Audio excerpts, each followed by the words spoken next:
Le sol du Burkina Faso vibre, non sous les bombes, mais sous le poids d'un immense avion américain. Un Boeing, frappé de l'aigle étoilé, atterrit sur la terre rouge de Ouagadougou. Que vient donc chercher Washington au cœur du Sahel, après tant d'années de silence? Que signifie cette arrivée en grande pompe, alors que pendant si longtemps, la région fut traitée comme une simple pièce de l'échiquier géopolitique mondial? C'est une scène sans précédent qui se joue sous le soleil brûlant. Une délégation américaine, impressionnante par sa taille, sa discrétion et le luxe de ses véhicules, vient de poser le pied à Ouagadougou. Nul sourire. Les visages sont fermés. Les regards, tendus, presque inquiets. Il y a à peine quelques mois, ces mêmes émissaires imposaient sanctions et humiliations au peuple du Sahel. Aujourd'hui, ils se présentent modestes, presque suppliants, devant ceux qu'ils traitaient, hier encore, de parias. Le contraste est saisissant.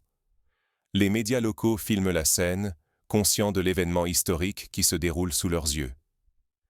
Pendant de longues années, les États-Unis et l'Occident ont fermé les yeux sur cette terre jugée ingérable. Ils ont verrouillé leurs frontières, puni les dirigeants, coupé l'aide et privé les populations d'accès aux marchés mondiaux. La voix du Sahel ne comptait tout simplement pas. Les leaders locaux étaient isolés, condamnés au silence ou à la soumission. Mais voici l'Amérique contrainte de demander sa place à la table, face au nouveau maître, obligée de reconnaître une réalité qu'elle avait niée avec arrogance. Ce bouleversement a une cause profonde. Le Sahel n'est plus isolé. Grâce à de nouvelles alliances avec la Russie et la Chine, la région s'est redressée. Les routes, les armes, la technologie et la croissance arrivent désormais de l'Est. Les sanctions d'hier ont forgé sa souveraineté. C'est cette force nouvelle, presque impensable il y a encore 5 ans, qui attire aujourd'hui les regards de Washington. Prenons un exemple concret. En 2024, alors que la France annonçait la réduction de ses effectifs militaires au Mali et au Burkina Faso, la Russie a immédiatement envoyé des instructeurs et du matériel militaire. En quelques mois, le niveau de sécurité dans certaines régions naguère livrées aux groupes armés s'est nettement amélioré. Les villages de la région de Mopti, jadis désertés, ont vu revenir les marchés, les écoles et même quelques dispensaires. La population a ressenti l'impact de ce changement, et la confiance dans les nouveaux partenaires s'est enracinée. Mais ce retour américain est dangereux. Céder, ce serait perdre l'autonomie durement gagnée, sacrifier la crédibilité retrouvée et abandonner les fruits de ces alliances stratégiques. Résister, c'est refuser de redevenir dépendant et priver l'Occident d'un accès vital à une région riche et décisive. Les ressources du Sahel, or, uranium, coton, terres rares, sont aujourd'hui plus convoitées que jamais. Un abandon signifierait revenir à une ère où les décisions étaient prises ailleurs, où le Sahel n'était qu'un fournisseur de matières premières sans mot à dire. Ce face-à-face marque un tournant historique. Dignité, souveraineté, avenir d'un continent sont en jeu. Pourquoi, après tant de mépris, l'Occident veut-il revenir? Quel choc a provoqué ce revirement spectaculaire? Est-ce la crainte de perdre un allié stratégique ou la peur de voir l'influence russe et chinoise s'étendre de façon irréversible? Le Sahel sait désormais que sa voix porte. Mais Washington n'a pas traversé l'Atlantique pour repartir les mains vides. Les Américains sont venus avec des propositions, mais aussi avec des exigences à peine voilées. Ils parlent de coopération renouvelée, de partenariat gagnant-gagnant. Mais le souvenir des sanctions, des blocus et des humiliations reste vif dans toutes les mémoires. On a qualifié le Sahel de rebelle. On a voulu l'affamer, le punir, mais l'âme africaine s'est dressée. Des années durant, les puissances occidentales ont imposé leur volonté à cette terre fière. Sanctions américaines, européennes, blocus économiques, humiliations répétées.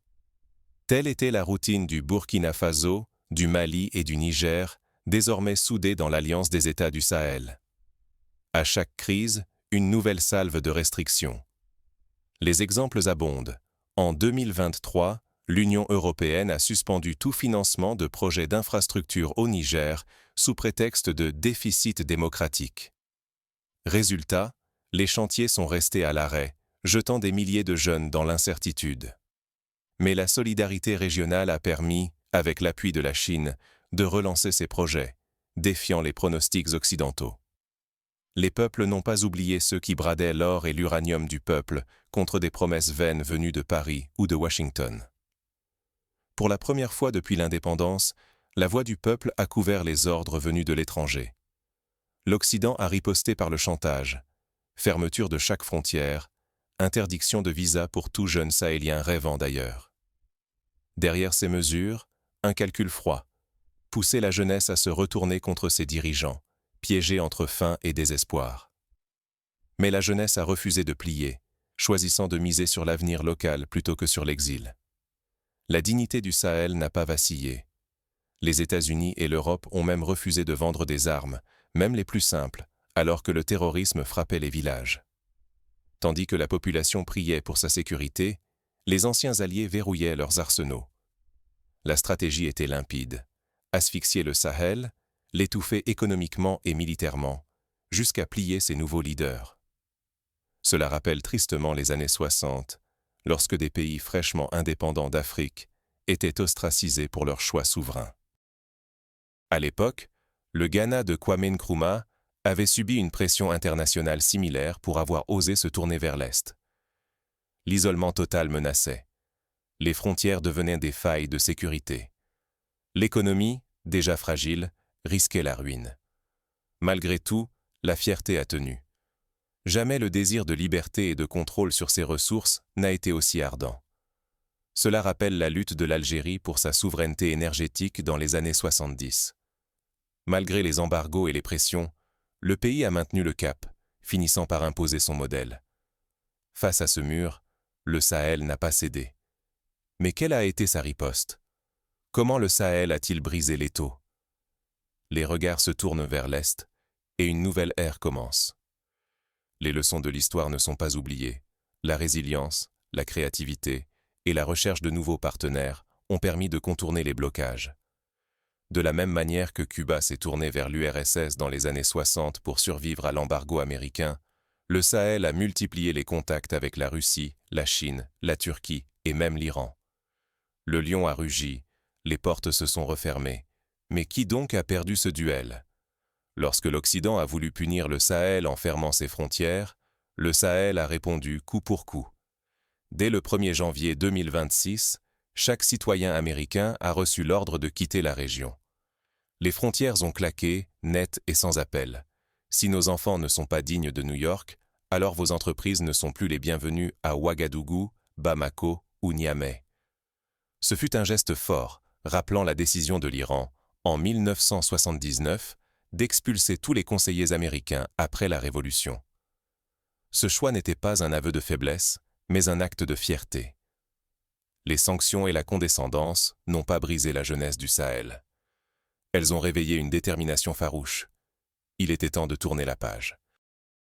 Les leaders ont lancé des appels à l'unité, invitant la diaspora à investir dans l'économie locale, à créer des PME, à soutenir les initiatives agricoles.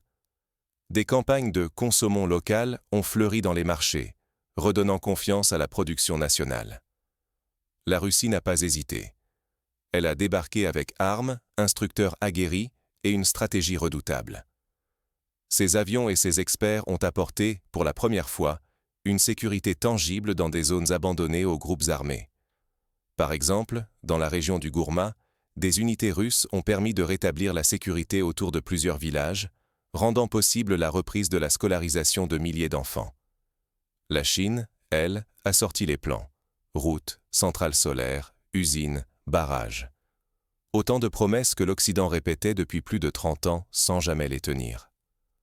À titre d'illustration, en moins de 6 mois, la Chine a financé la construction de 2 nouvelles centrales solaires au Niger, offrant une alternative crédible à une population longtemps privée d'électricité stable. En moins d'une année, le Sahel est devenu un gigantesque chantier. Là où régnait le chômage, des milliers de jeunes travaillent désormais sur des projets ambitieux. Les marchés de Bamako, les ports de Cotonou, les routes de Niamey bruissent d'une nouvelle énergie. Des coopératives agricoles se sont multipliées, inspirées du modèle rwandais. Des jeunes diplômés, autrefois tentés par l'exil, investissent désormais dans la transformation locale de produits agricoles. En 2025, la croissance du Sahel a dépassé celle de la plupart de ses voisins, défiant tous les pronostics occidentaux. Selon des estimations, la croissance annuelle aurait atteint près de 8%, un chiffre inespéré 2 ans auparavant. L'Occident n'a pas seulement perdu un marché, il a perdu l'emprise sur le récit. Pour la première fois, la souveraineté du Sahel s'est imposée sur le terrain, et non dans des salons feutrés. Le message est limpide. On n'attend pas le respect, on le conquiert. Cette affirmation rappelle l'attitude du Vietnam après la guerre. Malgré la destruction, le pays n'a pas attendu la compassion de l'Occident, mais a ouvert ses portes à de nouveaux partenaires pour se reconstruire. Le prix à payer était immense. En rompant avec l'Occident, le Sahel risquait l'isolement, la faillite, l'échec, tout ce que l'on prédisait. Mais la rupture a ouvert la voie à l'audace.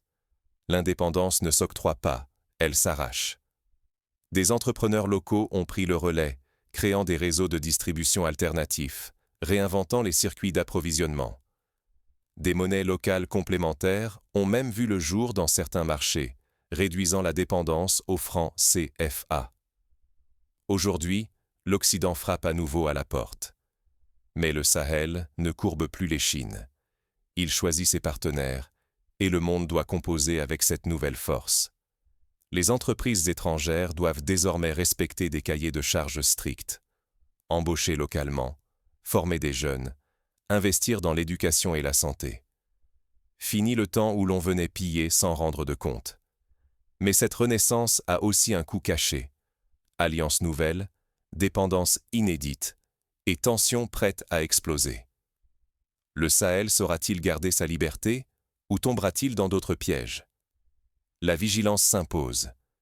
L'histoire est pleine de nations qui, après avoir rompu avec un empire, sont tombées dans l'orbite d'un autre. L'Égypte de Nasser, par exemple, s'est trouvée entraînée dans une dépendance à l'égard de l'URSS, perdant une partie de sa marge de manœuvre. Le Sahel doit apprendre de ses erreurs.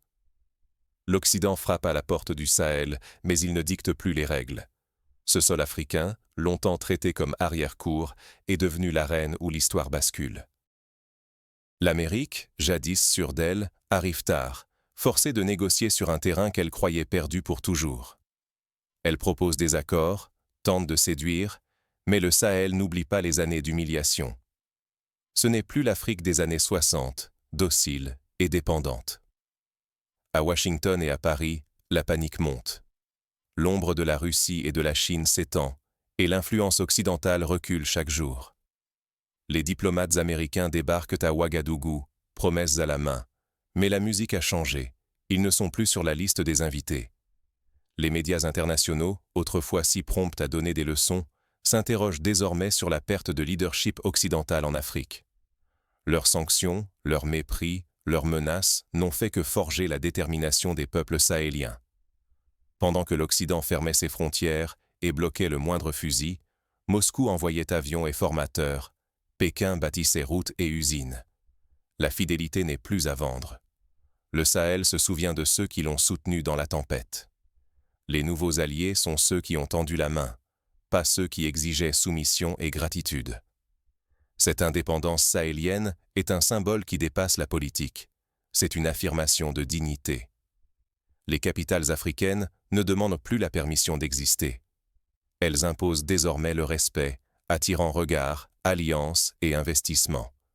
Pour la première fois depuis des décennies, c'est l'Occident qui craint de perdre l'accès aux ressources, de voir son modèle discrédité, d'assister à un basculement irréversible des alliances sur le continent. On se souvient ici du basculement du Moyen-Orient dans les années 70, lorsque les États-Unis ont dû composer avec la montée de l'OPEP et l'affirmation des pays producteurs de pétrole. Le message est limpide. L'Afrique n'est plus une dépendance. Le Sahel trace la voie d'un continent central, convoité, maître de ses choix et de ses richesses. Les cartes sont rebattues et le monde doit s'adapter à une Afrique fière, stratégique, imprévisible. Les universités africaines, autrefois délaissées, deviennent des centres de réflexion et de diplomatie. Des think tanks locaux émergent, proposant des solutions africaines aux défis africains. Mais cette force retrouvée s'accompagne d'un poids, la responsabilité. Comment éviter les pièges du passé? À quelles conditions le Sahel pourra-t-il préserver sa souveraineté sans retomber dans les mêmes erreurs? La tentation de la facilité, du cadeau venu de l'étranger, doit être combattue. Il est essentiel de bâtir des institutions solides, de garantir la transparence dans la gestion des ressources, d'investir dans l'éducation, la santé et la technologie. La route vers la vraie indépendance demeure semée d'embûches. Face aux nouveaux défis, le Sahel doit réinventer ses alliances et ses modèles. L'exemple du Botswana, qui a su négocier avec les grandes compagnies minières tout en garantissant la redistribution des richesses à sa population, montre que l'équilibre n'est pas impossible. Mais il demande de la rigueur, de la formation et une vision partagée par tous. Ce n'est ni la charité ni la compassion qui font la grandeur d'un peuple, mais la mémoire et la fidélité envers ceux qui ont partagé la tempête. Se souvenir de qui a tendu la main quand tout vacillait, c'est la règle première pour survivre debout. Le Sahel, aujourd'hui, n'a pas oublié les absents du pire moment, ni ceux venus, sans arrogance, prendre part au danger. Les commémorations, les monuments aux nouveaux alliés, les manuels scolaires rappellent désormais ces choix historiques. La souveraineté ne se quémande pas. Elle ne s'offre pas et ne se reçoit pas comme un cadeau tombé de Washington, de Paris ou de Pékin. Elle se forge chaque jour dans la sueur, la vigilance et le refus de plier. Un pays libre défend ses ressources, ses frontières et la dignité de ses enfants avec la même fierté, contre tous les vents. Des comités de veille citoyenne se sont créés dans chaque grande ville, surveillant la bonne application des contrats et dénonçant toute tentative de corruption. Négocier, oui, mais d'égal à égal. L'époque de la soumission devant les ambassades occidentales est morte. Il ne faut pas céder aux flatteries ni aux promesses repeintes d'or. Les vieilles alliances, si elles méprisent l'Afrique, doivent être relues à la lumière du sang et de l'espoir. Les universités organisent des débats publics, invitant les jeunes à s'informer et à participer à la vie politique. Pour bâtir l'avenir, il faut choisir des partenaires qui respectent la dignité africaine, qui voient nos peuples non comme de simples élèves, mais comme des frères. Ni l'Est ni l'Ouest n'a le monopole du respect. C'est à nous, et à nous seuls, de décider, sans précipitation ni peur, avec qui marcher. Il est temps de créer une charte panafricaine des partenariats fondée sur la réciprocité, la transparence et le développement partagé. La mémoire collective est l'arme la plus puissante du continent. Se rappeler ensemble ce que l'on a enduré, ceux qui ont tenté de nous diviser, ceux qui ont parié sur notre chute. L'indépendance ne se réduit pas à un drapeau ni à un discours. C'est l'unité, la vigilance et la défense commune des intérêts africains, au-delà des frontières héritées. L'Union africaine pourrait instaurer un jour de la souveraineté, pour rappeler chaque année l'importance de la résistance et de l'autodétermination. Le vrai péril, aujourd'hui, serait de croire encore aux vieilles promesses, de penser que la main qui a frappé peut guérir sans demander pardon. Oublier ce qui a été chèrement acquis, c'est risquer de retomber dans les chaînes du passé. La souveraineté, la croissance, la sécurité et la dignité ne se négocient pas. Elles se protègent, jour après jour, dans la mémoire et la fidélité envers ceux qui étaient là quand il ne restait plus personne. La boucle se referme, mais le combat ne fait que commencer. L'Afrique écrit enfin sa propre histoire. Le Sahel n'est plus le théâtre passif des ambitions extérieures, il en devient l'acteur principal, capable de dire non, d'imposer ses conditions, de rebattre les cartes du jeu mondial. Mais écrire son histoire demande plus que du courage. Il faut choisir la route. Face aux nouveaux défis, l'Afrique doit décider à qui accorder sa confiance. Il ne s'agit pas de changer de maître, mais de devenir enfin maître chez nous. Cela passe par l'éducation des masses, la formation des cadres et la création de médias indépendants capables de défendre la voix africaine. La porte du Sahel s'est refermée sur les opportunistes et s'ouvre désormais aux véritables alliés. Ce n'est pas qu'un symbole, c'est l'acte de naissance d'une Afrique qui refuse la soumission. Les humiliations, les sanctions, les menaces venues d'Occident n'ont pas brisé l'élan d'un continent. Elles ont forgé sa résilience et révélé sa volonté de renaître. Des programmes d'échange sud-sud émergent, reliant le Sahel au Brésil, à l'Inde, à l'Indonésie, pour partager expériences et innovations. Face au mépris persistant des puissances occidentales, les peuples du Sahel ont rappelé au monde que la dignité ne se troque pas. Ils n'ont rien quémandé, n'ont pas cherché d'excuses. Ils se sont levés, fiers et unis, sans attendre l'aval d'anciens maîtres. Aujourd'hui, la solidarité africaine n'est plus un rêve, mais une réalité palpable. La Russie et la Chine ne sont pas restées à distance. Elles ont partagé l'épreuve, prouvant que l'amitié véritable pèse plus lourd que 100 promesses creuses. L'indépendance retrouvée ne se limite pas à des drapeaux ou des discours. Elle se prouve dans les choix concrets, choisir ses partenaires, fermer la porte à ceux qui humiliaient hier, ouvrir les bras à ceux qui respectent aujourd'hui. Cette révolution est celle de la mémoire, de la dignité et du courage. Désormais, ce ne sont plus Paris, Londres ou Washington qui imposent leur tempo, c'est Ouagadougou, Bamako, Niamey et tous les peuples du Sahel qui dictent leur avenir. Pourtant, cette victoire reste fragile. Si nous oublions ce que nous venons d'arracher, si nous sous-estimons la vigilance nécessaire, l'histoire risque de bégayer. Les puissances qui reculent aujourd'hui reviendront demain sous d'autres visages, prêtes à tenter de reprendre la main. Gagner une bataille pour la souveraineté ne suffit pas. Il faut garder la mémoire vive, défendre chaque conquête et rester soudés. Désormais, chacun et chacune d'entre nous est le gardien de cette page nouvelle. Il nous revient de refuser que notre destin soit à nouveau marchandé dans les calculs d'autrui. Notre dignité, notre souveraineté, la protection de nos richesses et de nos enfants ne se négocient plus sur des tables étrangères. Elles se construisent ici, ensemble. Soyez fiers de cette étape. Proclamez-la. Que nul n'en doute, l'Afrique ne se courbe plus. L'Afrique impose, l'Afrique choisit, l'Afrique trace sa route.